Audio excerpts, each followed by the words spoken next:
Yeah.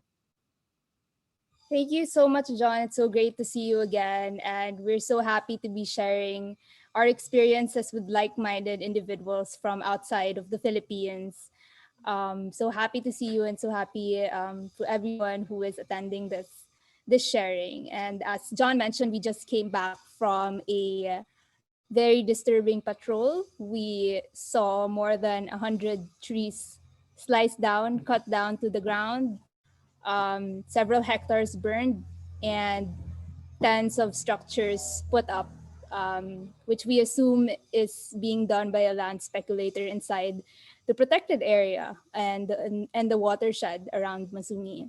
So that's very disturbing, but I hope that by sharing today, it's always a pleasure for us to be able to share our experiences. So I hope this caps off the day better than how we had it in the first half.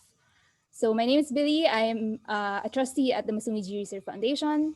I'm Anne, also a trustee at the foundation. I'm Billy's sister, Yeah, so she's older. So in case you were wondering. yeah, so I'll go through this presentation, and Anne is basically the storyteller. So I'm sure she'll be adding some unique stories behind the things that I'll be presenting today. So we're basically sharing our experiences during the pandemic in protecting this very important karst ecosystem and the watershed around it in the Philippines. A brief introduction about the georeserve. I'm not sure if anyone has heard of a georeserve, but it's actually something that we've created and built up from the ground. And what it is essentially a conservation area and a rustic rock garden in Rizal. It's about 47 kilometers east of Metro Manila. And we are protecting historic limestone formations and unique, beautiful wildlife, flora and fauna. And right now, besides protecting these limestone formations, we're also trying to restore the surrounding watershed around it.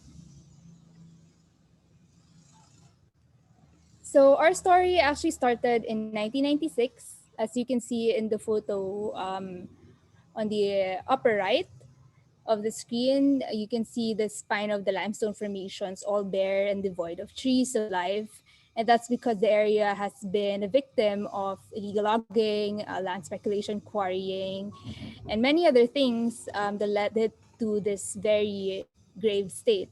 And thankfully, the area became part of actually a joint venture conservation development project with the government, where about 30% would be developed for certain uses, and that is to support the restoration or protection of the other 70% of the area. And that's how Masumi started, is because it was part of that initial project. And 20 years, because we were able to protect the place from different kinds of encroachments and disturbances, the ecosystem started to go back, and now it's thriving with wildlife with the secondary forest.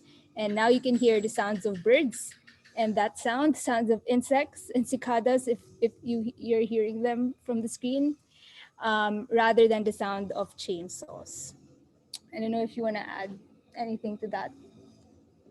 I think that sounds good. I'm fine with it. But it really was a very challenging time. You're talking about land conservation. It almost really felt as if every inch of the protected area was granted to a crony or a government official or someone with vested interest. So we had to recover the place inch by inch, and that was a lot of work to do, a lot of on the ground efforts to make. So Masungi right now, to an extent, is considered as like um, the last frontier of the forest to the east. It's the closest forest to Metro Manila, east of it. You can go to the next slide. Okay, so this is the reforestation project we're working on right now. In 2017, we were able to sign a agreement with the Environment Department to restore about 3,000 hectares of land around Masungi. And this is where we encountered a lot of new but very familiar challenges in terms of even just starting work on the ground has been very tough. for the team, we're encountering a lot of violators and false claimants here, and that makes the work even tougher. And during the pandemic, there was just a lot of different things that we experienced that we'd love to share to you today. But before that, just a brief overview of the model that we're working on here. And I think Anne can explain this better. Yeah, sure. Mm. So, the model that we're following for Masungi Georeserve is called the Geopark model, and this is basically the third designation of UNESCO next to the World Heritage Sites and the Man and the Biosphere Reserves. So basically, we had something that focused on cultural heritage, another that focuses on biodiversity. But the question there was, why didn't we have anything that protects the oldest heritage of all, which is our Earth heritage? So that's how the geopark designation became a thing. And I feel like this focus on landscapes is particularly very smart when we're talking about tourism, um, because we have this emphasis, of course, on showcasing something unique, showcasing something different, right? And there's really nothing more unique and something more different than something that's molded by the earth through millions and billions of years. So it's a wonder, and it's a privilege to be able to showcase that in our work. So the geopark model uses the three-pronged approach essentially of protection, education, and sustainable development through geotourism to achieve harmonious man and nature interactions. I think this is something that's quite familiar with everyone. Of course, we need to protect our resources because we all rely on that. Education, because we need to understand why everything is worth conserving, and sustainable development, because, well, we need to come up with a way to enable the two others. Um, and maybe what would be different here is the practice of geotourism. I like it because in the Philippines, it's, how do I put it? Ecotourism in the Philippines is poorly practiced. If you have an outdoor destination, if you have a park, that's automatically an ecotourism destination, even if you're not contributing anything back to conservation. So I like geotourism because it focuses on the landscape, and it's a relatively new term, and it's very particular, not just about how tourism is done, but how destinations can be managed. Okay. So this is a shot of the limestones that we've been talking about. So these emerged 60 million years ago in the Paleocene age. And that is right after the age of the dinosaurs' extinction. Based on our research with leading geologists in the Philippines, this is the largest exposure of limestone from that age, and that creates international research significance on conserving these stones. These are some of the wildlife that you can see in Masungi. We have iron plants. We have beautiful red-crested. Oh no, this is the scale-feathered malcoha.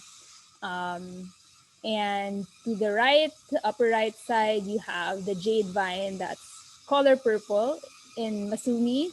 So this type of vine is only found in about four locations in the country so far, and it was discovered just in 2015. Then we have the snails. Masungi is now known as the area with the highest snail diversity in the country based on the studies done so far by our snail experts. And of course, we have the macaques, which I think you guys We have a also lot of. have, and hornbills, beautiful big birds around Masungi. So these are again photos of the beautiful um, JC's vine, or the purple jade vine. I mean, they look like blue flame, really ombre colors, and the flowers grow laterally rather than the more common jade vine in the Philippines, which is like a chandelier. And the blossoms are colored purple and they turn blue when they mature. So really one of the iconic flora in the Philippines. No, in Masumi, because this is only seen in just a few places so far. It's only seen in 4 places So Masungi is the place where you'd find it this lush and this profusely blooming. So we're very proud of that. Yeah, and something that's still being studied is how these flowers are usually found near karst areas. So the ones that people typically know of, it's actually at the back of the Philippines 5 peso coin. But that's for the green variety. This one is even more rare than that. Hi. Sorry, I have to ask, are you hearing us or are you hearing the cicadas? Because we can go inside if it's hard to hear. Oh, we can hear you. That's okay. Don't worry. We can hear the cicadas as well, though. Great, great. Okay, so next slide is about the Masungi snail. So this is a micro snail that we discovered together with scientists just last year.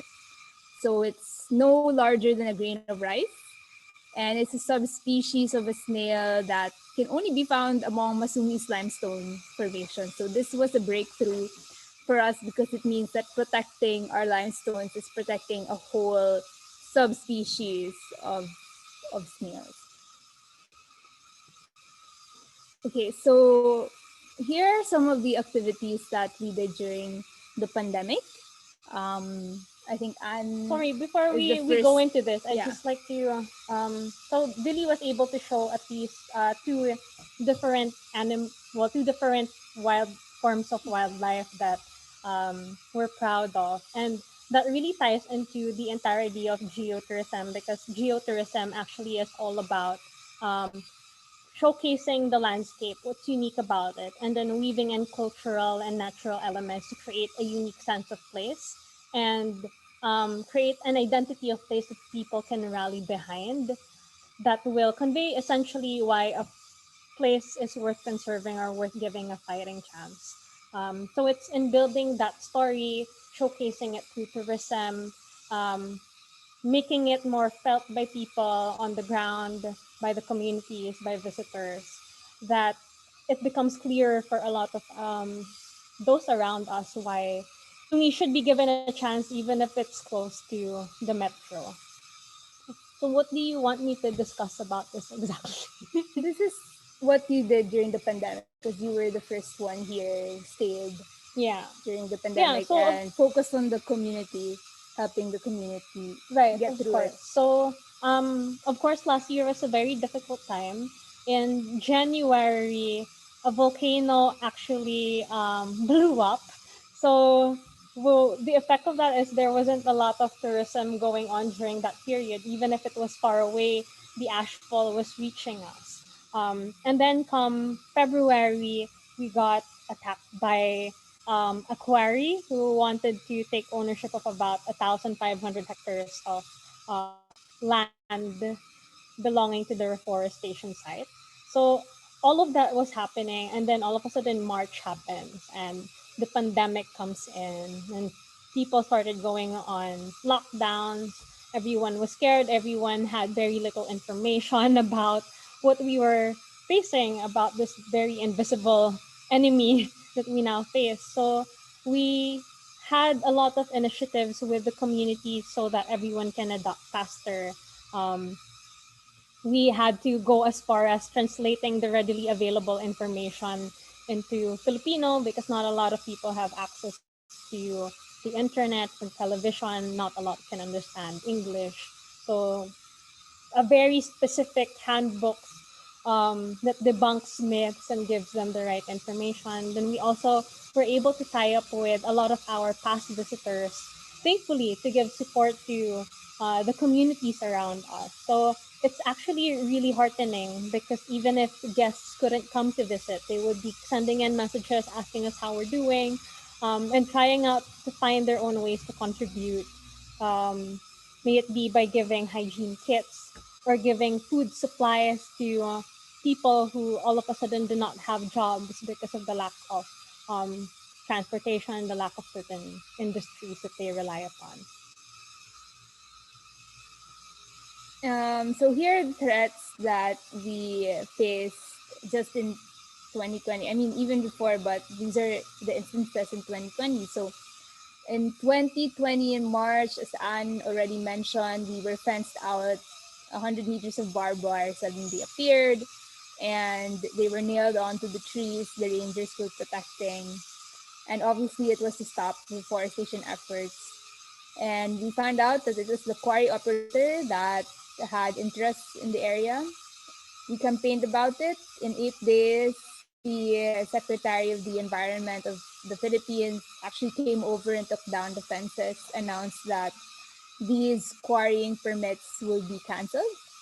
So right now, we are still following up on the formal cancellation, because we know that these guys have a lot of lobby power, and even though quarrying is already prohibited by law in protected areas such as this, for some reason, there's still interest, and some officers are still entertaining that idea. So that's very tough for us because, as you can see, the quarry permits span probably a third of our reforestation sites. So this becomes a problem on the ground when the quarry company is speculating and our rangers are protecting. So it's definitely opposites, right?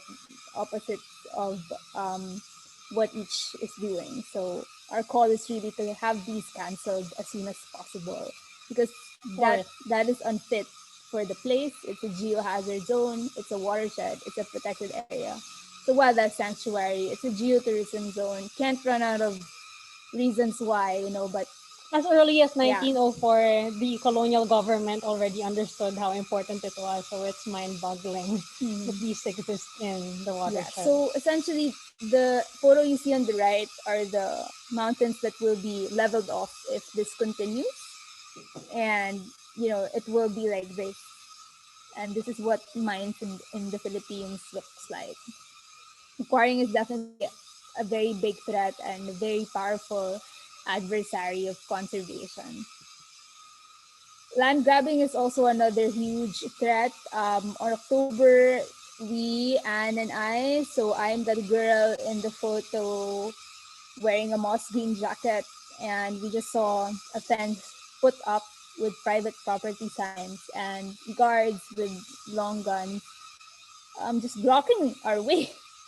They Going wouldn't let us through the going reforestation going site. through, and they said that their boss, which are companies, um Blue and Green Atom Renewable Corporation, they said that they owned the land for some reason, and we knew that wasn't possible because it's watershed, it's forest land, it's property of the government. And there was really an encounter here, and again we campaigned about it. It's still an ongoing issue because even though we were able to put pressure on removing them from the site, they continued to put up bases lower down the mountain and patrol the watershed however they like.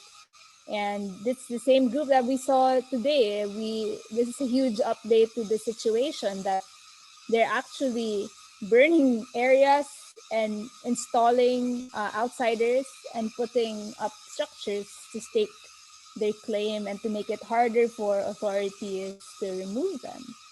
So it's a very disturbing development, and again, another challenge to making sure that the land is free of these external interests and harmful interests, to the watershed and to the environment. Do you want to talk about this one? Yeah, so unfortunately last year we had a lot of land grabbing incidents. I think we had about um, 6 or 7, and 5 of that would concern, ironically, airing law enforcement officers, such as this incident. So there was this police fraternity called the Guardians who arrived. There were about 30 men who suddenly just declared that from here onwards, this place will be our home and we will build 30 houses on this land. So they were name dropping people coming from very powerful positions in government. But at the end of the day, we managed to find out that they were just dropping names and weren't, really affiliated with these groups. Um, their key, how do I put it? The key person that they say they report to happened to be a friend of ours. So, or connected to a friend of ours. So we were able to verify very quickly. So we were fortunate because we were able to take this group out. They weren't able to encroach further into the watershed. Um, yeah, and they left. You want to add more details, Billy? No, you know, this these were 30 men who trying to forcefully occupy land. One of the small successes we've had because we've successfully removed them while we can. It took 2 months of campaigning, but it had good impact at the end. And it just goes to show the length these people go to, and the intimidation tactics that are commonly being done for environmentalists.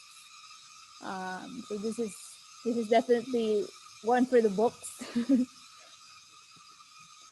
Okay, recently we also had, and this is very recent. This was last week when we reported encroachments, developments of resorts. So 2016, the watershed has, okay, it has some structures in the lower left, but in 2021, 5 years, you now have quadruple that number of unregulated structures with no permits, no titles, no authority whatsoever.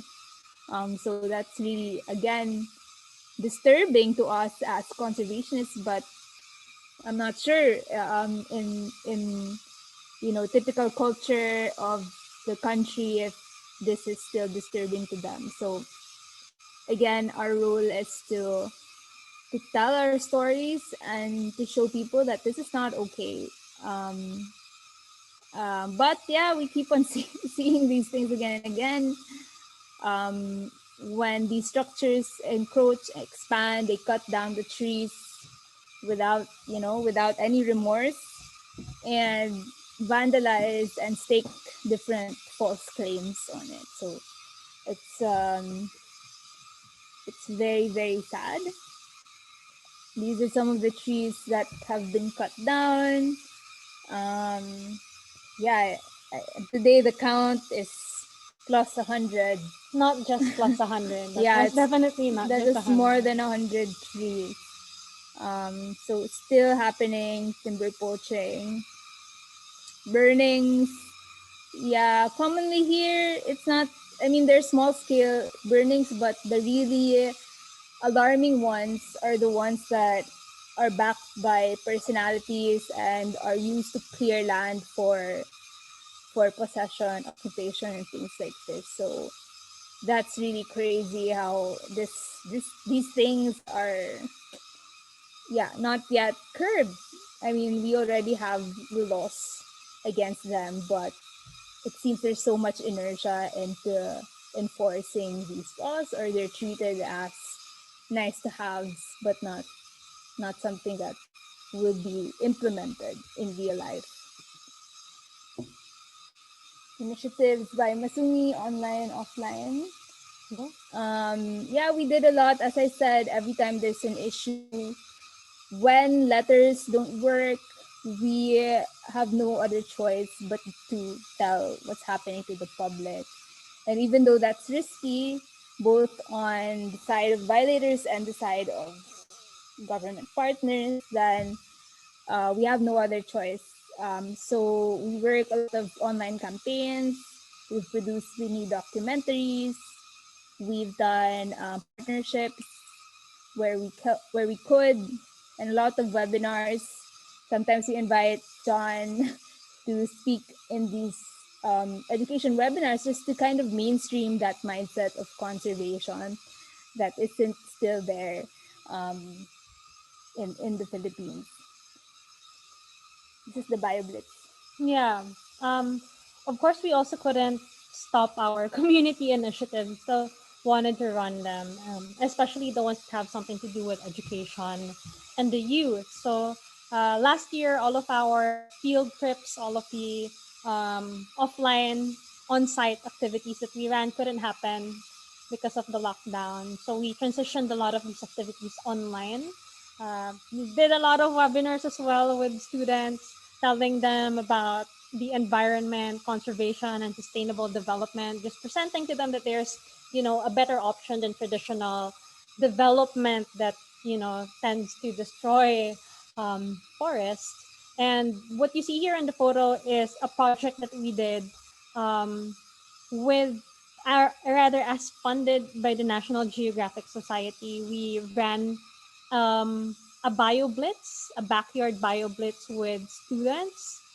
So basically, what they do is there's an app called iNaturalist. They take photos of wildlife in their backyards and in their parks, and then we have scientists who identify those online.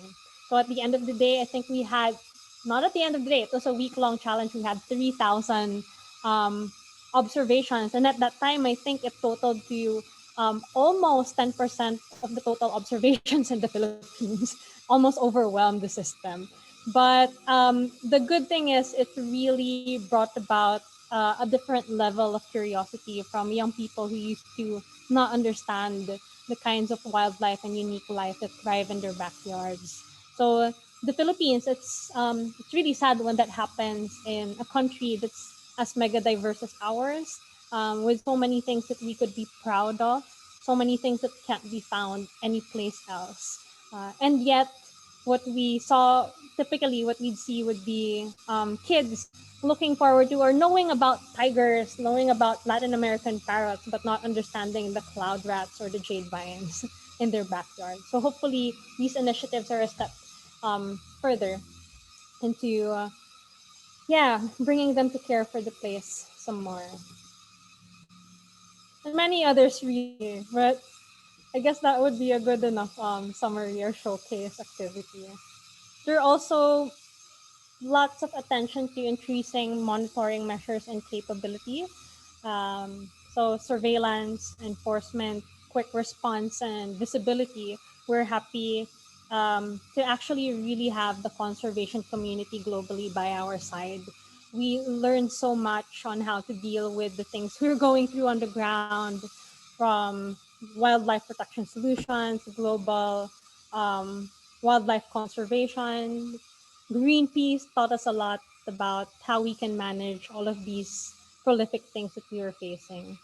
So we managed to install lots of camera traps. If you were doing this to observe elephants, unfortunately, we're observing land grabbers on our camera traps.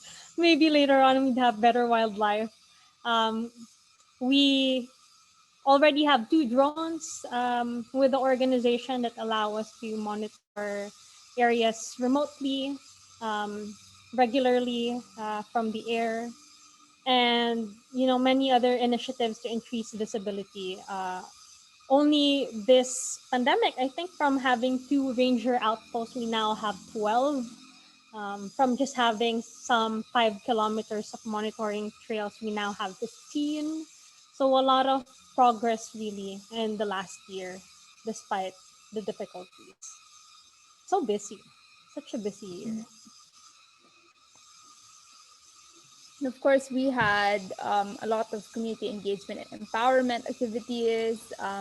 We took the time to have programs like the Educatutubo program, which is empowerment for indigenous youth in surrounding communities, and also helping this community in the second photo register their organization professionally so they can engage in more activities that will benefit their whole tribe. Of course, there were also, these violators have a lot of money, and there are times when they actually put a lot of money to spread this information, hire, you know, PR agencies even to, 2 PR agents. yeah, to discredit our work and to spread false information. But we always use these chances and opportunities to turn it into something good. And throughout this time, we've been fact checking, working with organizations who and consultants who know how to handle these things. And I think we've managed it quite well so far. But yeah, in the Philippines, I don't know if you know, but it's very, very prolific. Troll farms and just fake accounts being orchestrated by somebody paid people being paid to write things on Facebook and everything. So that is such a commonplace tactic or method for intimidating not just Yeah. environment defenders but activists in general in the country. So I think um, was that 2 weeks ago when there were 34 accounts that um attack attacked our Facebook our page post on the all at fires, once. Yeah, on the and they had fires. links to uniformed people, a person in office. So that was quite interesting. We didn't know that he was involved, but since the page just linked to him, then that's a logical conclusion. And even on the ground, right? We spent a lot of time going around communities, really getting to the bottom of things, getting to the truth of matters. Um, General Tikman, this Green Atom Rublo company that's doing land grabbing, 300 hectares, um, actually attempted to use indigenous people as a front for their activities. I think it's still something that they're still trying to bank on. But we found out that there are only several compromised members of the tribe, apparently, and a lot of them do not even know about what was going on and that their land was being given away. So it's just wonderful I mean, it's a very challenging thing, but at the end of it all, it's just wonderful to be able to conserve and empower people around us to care for conservation and to fight for their own rights. One of the projects we also have is community-based tourism, and it's one of the things we're working on with the indigenous people and communities. So we hope that we can help them set up, maybe within the next year or so, a campsite nearby, just so they could also benefit from the surge in tourism in this particular area. Yeah, we also launched the Upper Marikina Watershed Coalition because we know that we couldn't do this alone. The watershed has 20 million stakeholders. Sometimes we feel that we're the only ones who are on the ground and fighting for it. And I guess it's also our responsibility to encourage people, educate people about why the watershed needs to be a collective effort. Really, we can't do this alone. It's such a complex problem and an age-old problem, and um, it's been good so far. Just having 80 members in this coalition so far, and I think we have high hopes for this to engage government, promote accountability, and empower citizens towards calling for the protection of the watershed. So this is just some of the learnings that I've had in the past year or so. First, that these problems are really complex and deeply embedded. They're almost like syndicated activities, or they are. But you can never underestimate what a person or small group can do with conviction and with courage. And we've seen that because we've seen in the areas where we fought for them, we could see new vegetation growing. We could see tree seedlings up our height from 3 years ago when we protected a certain area. So we could see the impact of the work inch by inch. Second is that personal and institutional actions are both needed to save our sanctuaries, and that's why it can't just be us. It needs to be we need to find a way to move government in some way to fulfill their mission and their goals and their mandate when it comes to the environment. It's still an ongoing struggle, but yeah, I think we're getting better at it as time goes by, and we're learning from each challenge that we've had. And of course, champions and allies are so important, from different areas, from the international field to celebrities to journalists. They have been so instrumental to what we have accomplished so far and what we will continue to accomplish. So those are my learnings and my reflections for the year that has passed. Do you have anything to add? It's such a well, I think we can work with that. I'll need some more time to think about it. But yeah, I think I can resonate with these three learnings. it's just interesting how it's quite overwhelming too, right? How many things we went through last year. And I guess it's unavoidable. In conservation, you will be going through a lot of that. And it's just really a matter of, you know, turning all of these challenges into opportunities to learn, opportunities to make connections, opportunities to do better, and to grow further, right? Mhm. So we see it in that way. We use it as a tool to build our own resilience. Um, yeah, so that I guess we'll have to end with that. Great, thank you very much. I mean, you just have a fantastic balance of community work, of conservation, of tourism, and everything else going on there. Just to whet everybody's appetite, do you have some pictures anywhere of your tourism offerings, your spider webs and your Yeah, actually, where did those photos go?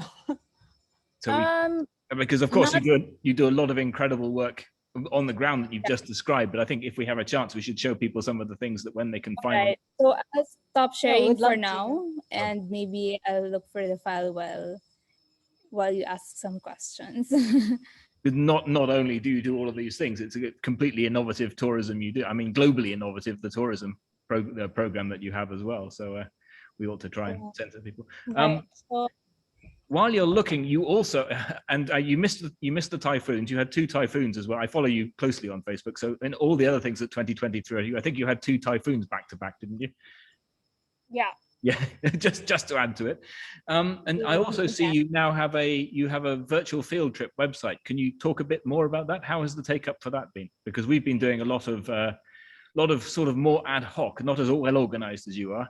A lot of ad hoc virtual field trips, where schools join us for. Oh, here we go. There we go. Where schools join us for Zoom or whatever classes. But have you had, before we go on to the tourism thing, have you had much take up for the virtual field trips? They look as though you've pre-recorded videos and other things. Can you talk us a bit about that? Yeah, Masungi 360, I think as an organization, we always like to innovate. And at that time, we didn't have any visitors, but we knew we could, not stop educating young people, because the lockdowns here in the country started right right at the peak of field trip season of schools, and we had like hundreds of students on the schedule to come here, and that was all canceled.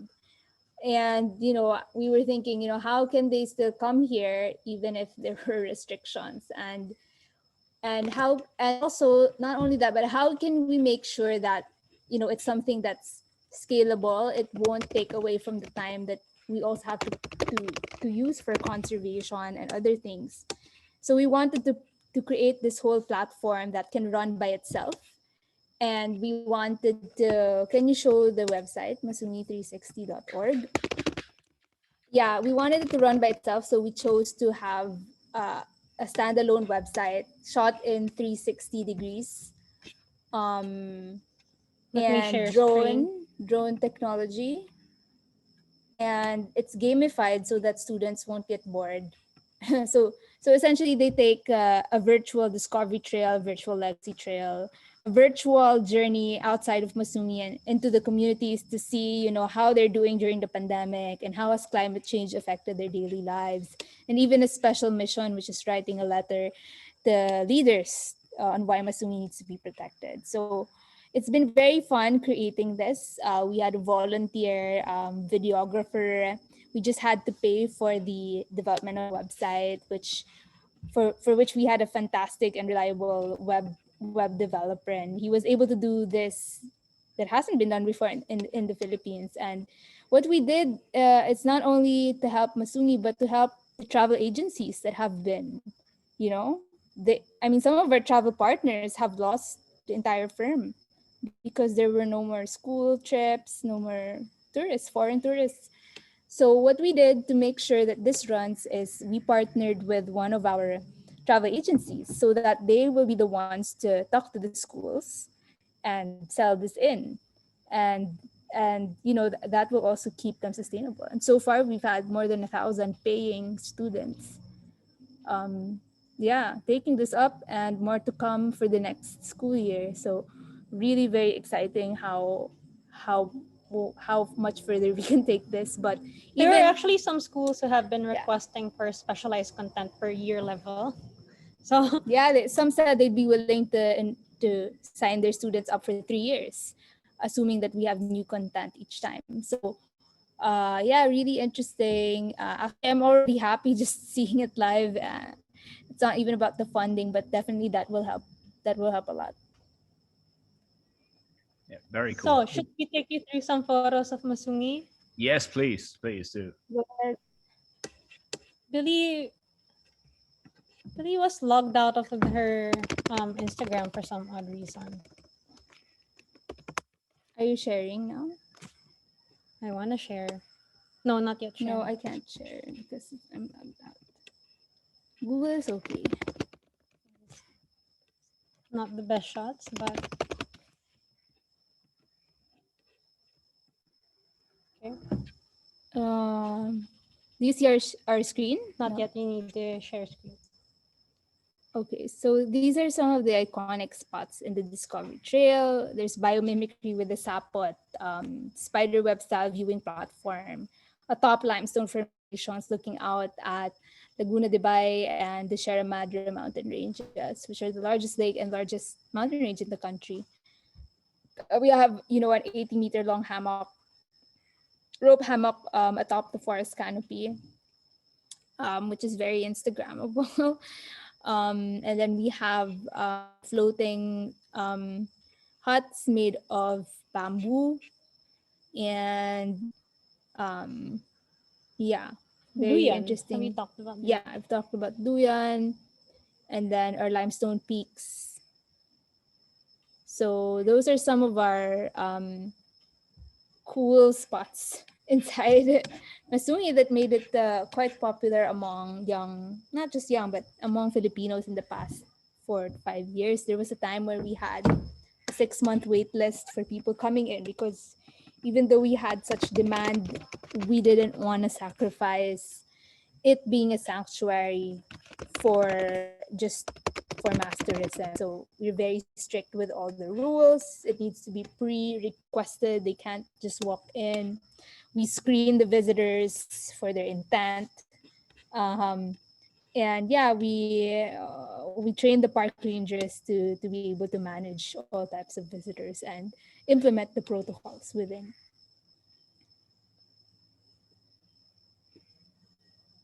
So this one is on the Legacy Trail. This is where we take guests on a reforestation immersion, and what waits for them at the ridge at the peak would be a pine grove with hanging huts where they could rest and have a siesta on. So guests really like having their blankets and just taking a nap on hanging huts high above the canopy. Yeah. Very cool. And it's not just, but the model is their day visitors. They come in, and as you say, they book in advance, and you have everything screened, and hopefully we can all come and visit you again sometime, or I can come and visit you once, and Yes, please. people from around the Philippines. We'll have the which was the Global Tourism WTTC Summit will be here in Manila. Oh, This in this year. October. Fingers crossed. Wow. For vaccination. Yeah, exactly. Vaccinated in time. Okay, well, that sounds really cool as well. Maybe I'll slip across for that. Dr. Nisa, would you like to unmute yourself? Are there any questions on Facebook? I haven't seen anything on Facebook today, but we do have a lot of people watching in actually. So I think we have like 15 people at maximum. So that was pretty cool to see. But I haven't nobody raised their hands or anything to ask any questions on this side so far. One. Okay, well, great. I think in that case, if there are no more questions, thank you very, very much for everything that for taking the time to come and talk to us just after your patrol, and for everything that you do. And as I say, it's an inspiring place. I mean, a lot of the problems that you outline are things that we see in Cardamom as well. So I have a rough idea what you're talking about and how those problems arrive and everything else. But I'm not marching down there and facing off the people myself. So absolute in awe of your work and the way that it happens. And we learn from you about things like the how to stop the land grabbing, which is a problem we have in Cardamom at the moment. And I promise I'm not going to steal any of your tourism ideas, but